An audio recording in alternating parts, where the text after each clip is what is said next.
Pande hii munaniona vizuri, huku munaniona vizuri, pale nyuma munaniona vizuri.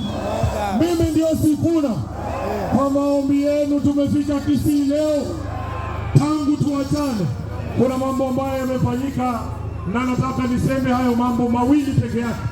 Kwanza, kama watu wa Kisii, nataka nichukue nafasi hii kuwapatia pole spesheli kwa sababu hatujakutana tangu tumpoteze baba Raila Amolo Odinga.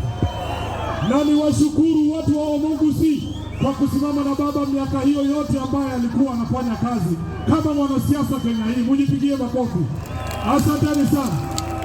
Mimi baada ya baba kuondoka nimepoteza marafiki wengi sana, lakini pia nimepata marafiki wapya wengi sana.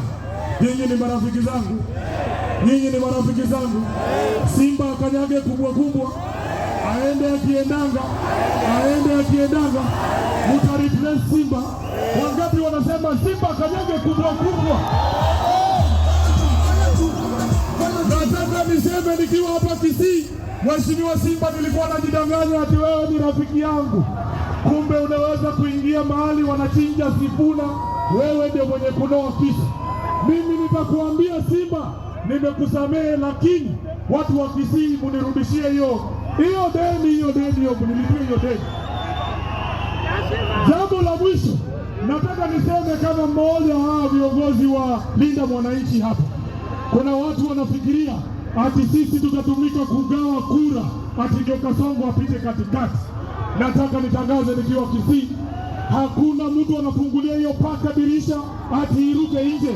Tutatafuta Matiang'i. Tumepata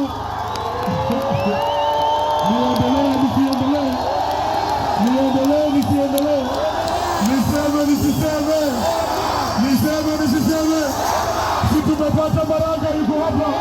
Tutafute pia Kalonzo, tutafute Matiang'i, tutoe kikosi moja hatari.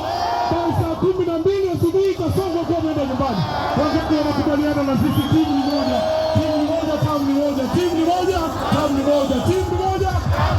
Asanteni sana. Nataka nichukue fursa hii, babu ananikumbusha short pia ni moja.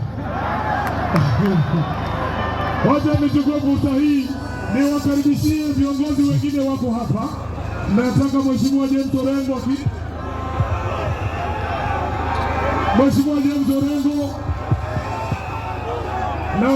na Mheshimiwa Sosi wazungumza, alafu tutarudisha kwa wabunge. Kisii oye!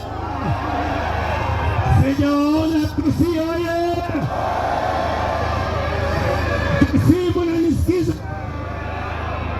Nataka muambie rasmi, mimi ndio headquarter ya fujo.